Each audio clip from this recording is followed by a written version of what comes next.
SIR को लेकर लगातार बवाल चल रहा है, सरकार लगातार डेट पे डेट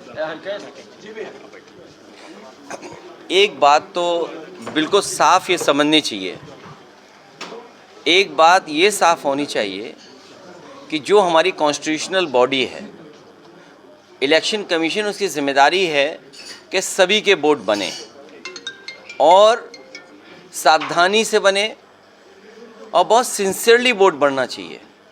और SIR को हम लोगों ने एज ए पॉलिटिकल पार्टी विरोध नहीं किया, जो जो नियम कानून आयोग ने दिए उनका पालन किया। लेकिन इधर देखने को मिल रहा है आयोग, बीजेपी और कुछ उनके अदृश्य कंपनियां ये काम कर रही कि वोट कैसे काटा जाए, और वोट काटना बीजेपी के इशारे पर ये सबसे बड़ा खतरा पैदा हो रहा है लोकतंत्र के लिए। SIR जब हुई, मुख्यमंत्री जी ने खुद कहा कि उनके सबसे ज़्यादा वोट कटे हैं। यहाँ तक उनके कई नेताओं ने जगह जगह ये कहा कि अभी तो हमने 3 लाख वोट कटवाए हैं सपा के, अभी और वोट कटवाएंगे सपा के। इधर जब पूरा का पूरा कार्यक्रम संपन्न हो गया और फॉर्म 7 की जब कार्रवाई शुरू हुई है, पहला सवाल तो यही है, जब SIR पूरा हो चुका है तो फॉर्म 7 की क्या ज़रूरत है? और फॉर्म 7 की तब ज़रूरत पड़ रही है, इसका मतलब SIR आपका ठीक नहीं हुआ।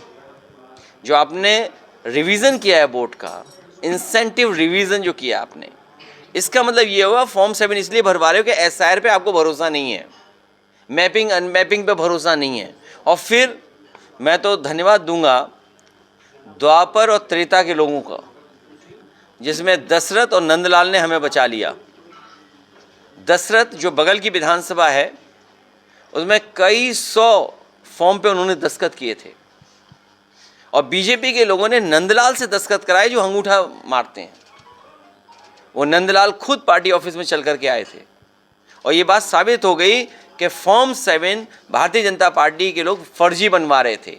और अगर मैं वो मैप दिखाऊं, फॉर्म दिखाऊं अगर आपको, तो एक स्टेज पर समाजवादी पार्टी ने जो फॉर्म 7 जमा किए थे वो 47 थे केवल, और जो बीजेपी ने जमा किए थे वो लगभग 1000 थे।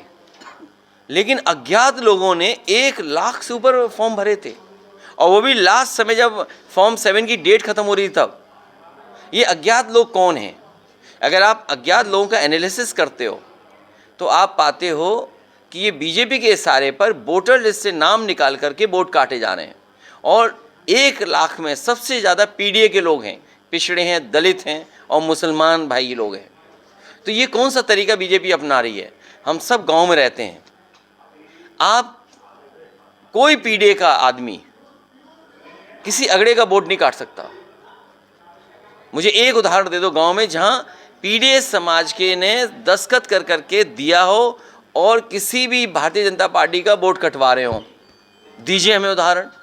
लेकिन 1 लाख में सबसे ज़्यादा PDA के लोग हैं जिनके वोट भारतीय जनता पार्टी कटवा रही है।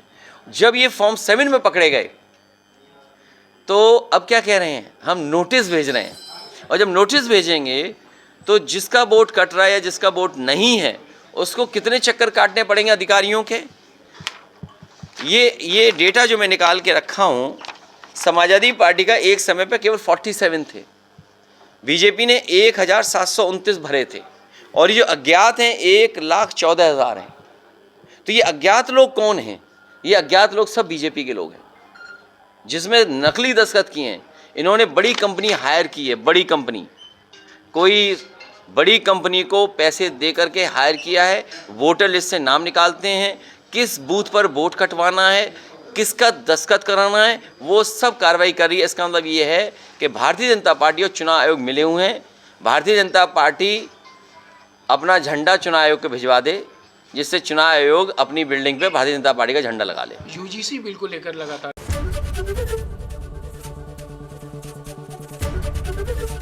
ABP गंगा, खबर आपकी, जुबान आपकी।